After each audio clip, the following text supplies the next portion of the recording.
네, 골드만삭스가 코스피가 2,900 간다. 뭐 반도체주가 좋아질 것이다. 이런 얘기를 했는데 사실 저는 이 외국계 증권사에서 얘기하는 거 귀뚱으로 듣거든요.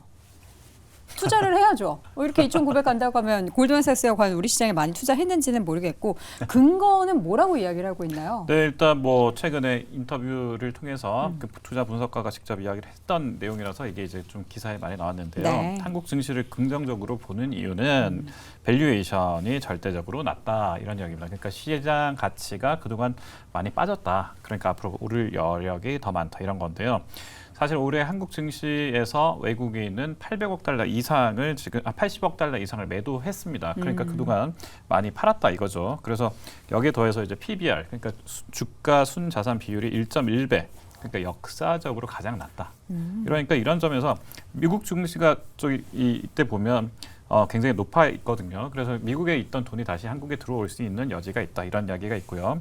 여기에 더해서 우리 뭐 반도체, 2차 전지 이쪽은 턴어라운드의 여력이 많고 거기에 더해서 인터넷, 화학 그리고 자동차 비중도 골드만삭스는 확대해야 할 때다. 이렇게 정리했습니다. 네, 골드만삭스가 이번에 2,900 얘기해서 꽤 높게 얘기했나 싶겠지만 작년 초에 코스피 3,700 얘기했었고요.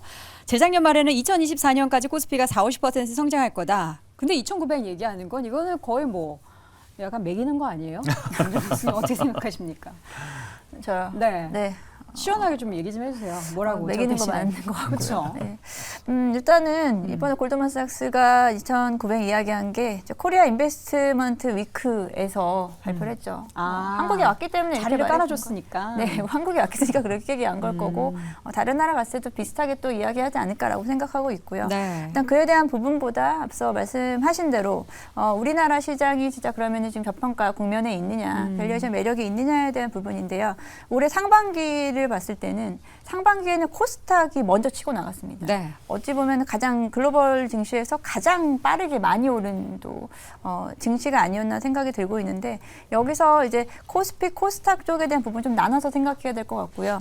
일단은 상대적으로는 코스피 쪽이 좀 더 강하지 않을까라는 생각을 좀 들고 있습니다. 기존에 이제 코스닥 쪽은 2차 전지라든지 2차 전지와 뭐 바이오 쪽이 좀 필두로 해서 상승을 좀 이끌었는데 최근에 바이오고 상반기에서 하반기로 넘어가는 부분에서는 이제 2차 전지가 좀 강하게 이끌었었는데 그에 대한 모멘텀은 살짝은 조금 줄어들 수 있을 거다라고 생각하고 있고요.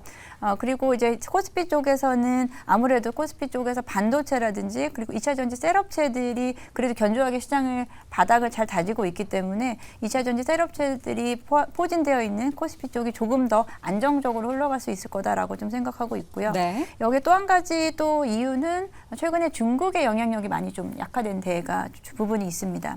기존에는 사실 중국 시장에 좀 영향을 많이 받았었는데 이번에 이제 중국 시장이 좀 하락할 때 오히려 흔들릴 때는 한국이라든지 신흥국들이 그렇게까지 영향을 크게 받지 않았다라는 점, 네. 중국의 경기 둔화가 그렇게까지 다른 증시에까지 크게 미치지 않다라는 점, 그리고 우리 시장에서도 그리고 우리 업체들도 우리나라 기업들도 중국에 대한 비중을 점차 줄이고 있다라는 점은 긍정적이다라고 볼 수 있겠습니다. 네, 지금 골드만삭스에서 한국 증시에서는 경기 민감 섹터에 대한 주목을 이야기하고 있습니다. 우리나라 사실 경기 별로 좋지 않아서 이거 민감 섹터 투자해도 되나라는 생각도 좀 들긴 하는데 네. 우리 김대중 교수님께 생각하시기에는 이 골드만이 얘기하는 경기 민감주에 대한 투자 괜찮다고 보십니까? 그 전에 모든 증권맨들이 골드만삭스를 지향하거든요. 지향한다라는 거 싫어한다는 거죠? 아니죠. 그럼요. 골드만삭스에 가거나 지향을 한다. 지양이 아니라. 입사하거나 골드만삭스와 같은 회사를 운영하고 경영해 보고 싶은 꿈이 있습니다. 김대중 교수님 당연하죠. 그러셨어요? 여의도에 가면 아침에 수많은 이제 검은 양복에 하얀 와이셔츠를 입은 증권맨들이 출근하는데 한결같은 생각이 골드만삭스를 지향합니다. 왜요? 돈을 많이 줘서요? 그렇죠. 월급도 많고요. 우리나라 미래세 정도라고 생각하시면 됩니다. 네. 그래서 골드만삭스에서 이번 2,900포인트 간다라는 레포트가 나왔죠. 네. 전 당연하다고 봅니다. 당연히 가겠죠. 언젠가는. 그게 아니고요. 우리가 이제 지수나 그 종목에 대한 그 탑프라이스를 설정할 때 네. 그냥 느낌대로 감대로 하는 게 아니고요. 그쵸. 데이터를 입력을 하게 되면 그 가치가 산출이 되거든요. 네. 이렇게 한번 말씀을 드릴게요. 나스닥 지수가 지난해 고점이 16,000포인트였거든요. 지금 현재 시점에서의 나스닥 지수가 대략 한 14,000포인트 전후입니다. 네. 그러면 고점 대비해서 한 15.5%가 하락되어진 상황에서의 지점이거든요. 국내 종합지수가 2021년 6월 24일 날 3,316포인트 고점 찍었습니다. 네. 15.5%의 하락률을 더하게 되면 2,900포인트가 정확하게 나옵니다. 그럼 여기에 대해서 반론하겠죠. 미국과 우리는 다르다. 네. 경제 상황이나 산업 동향이 전혀 다르다. 아닙니다. 주식시장은 물가에 연동해서 움직입니다. 예를 들어서 다우 지수를 기준으로 지난 30년 동안 주가 상승률을 보게 되면 한 16배, 17배 정도 상승을 했어요. 네. 2,500포인트에서 3만 대까지. 네. 우리 시장도 30년 동안 15배 정도 상승했습니다. 어. 비슷합니다. 다만 시기가 약간 다를 뿐입니다. 그래서 골드만삭스에 추정하는 2,900포인트 충분히 가능하다라고 보고요. 네. 주요한 거 하나만 말씀드리면 뭐죠? 우리 박 고수 방금 얘기했지만 여기에서 핵심 업종을 얘기했던 게 반도체 당연하죠. 인터넷 네. 많이 빠진 플랫폼 기업 봐야 된다는 거죠. 네이버, 카카오. 그리고 화학하고 뭘 말씀하셨죠? 자동차. 자동차. 가치주입니다. 가치주를 선정했다는 게 굉장히 의미 있는 포인트거든요. 다른 업종이 아니고. 너무 칭찬하시는 것 같아요. 저는 막 골드만삭스 얘기 안 듣는다고 하는데. 자, 우리 김장렬 고수님도 어떻게 같은 의견이세요?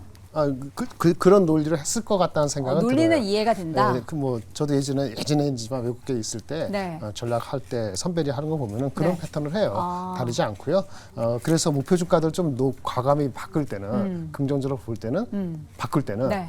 우리가 생각보다 조금 더 높기도 아. 해요. 그래서 일견 높아 보이는데 네. 저는 원래 한 2,700 정도에서 2,800 정도가 올해 맥스라고 봤는데 2,900이 가려면요. 삼성전자가 일단 기본적으로 한 8만 원 중반대, 하이닉스가 한 14만 원대를 안착이 되는 걸 기준으로 지금 에코프로나 기타 그런 2차 전지 빠진 것들이 10% 이상 다 오르고 이런 것이 컴비네이션 되면은 2,800 한 중반 정도는 나와요. 근데 이제 제 목표 주가는 삼성전자는 한 8만 원, 하이닉스는 한 13만 원 중반 정도가 올해 목표치거든요. 네, 네. 개인적으로. 그렇게 저렇게 컴비네이션 하면은 제가 봤을 때는 2,700 약간 올라가는 정도 이렇게 좀 보고 있고 네. 그다음에 더 올라가느냐 마느냐 것은 미국의 소비 파워가 11월 중순 이후에 연말에 이어지느냐? 보통 성수기 때 세면은 더 올라가는데 네. 의외로 약하면은 꺾일 수 2,750도 못 갈 수도 충분히 있다 이렇게 좀 보고 있습니다. 알겠습니다. 저희가 오늘 이제 골드만삭스에서 이야기한 부분이 저는 이제 괜히 이제 뭐 예전에 더 높게 얘기했다가 좀 낮추니까 그게 또 약간 기분이 상하더라고요. 근데 어쨌든 합리적인 데이터에 기반한 그런 2,900이라는 숫자를 제시했고요. 저도 이제 연말 코스피가 2,900을 넘어서기를 바라보도록 하겠습니다. 그럼 다시 한번 의견 정리해 드리겠습니다. 자, 김장렬 고수 반도체 인터넷 뭐 괜찮다 제시했던 섹터에 대해서 오케이 의견 주셨고요. 박수호 고수 달러 환율도 올랐을 때 외국인 매수 종목에 주목하자. 김대중 고수 골드만삭스 이번만큼은 믿는다. 그전에 별로 안 믿으셨나 봐요. 염정 고수 코스피 밸류에이션 매력과 낮아진 중국 의존도를 확인한다라는 의견으로 정리해 보겠습니다. 자, 이어지는 오늘 짱탑5 2위 주제 확인해 보시죠.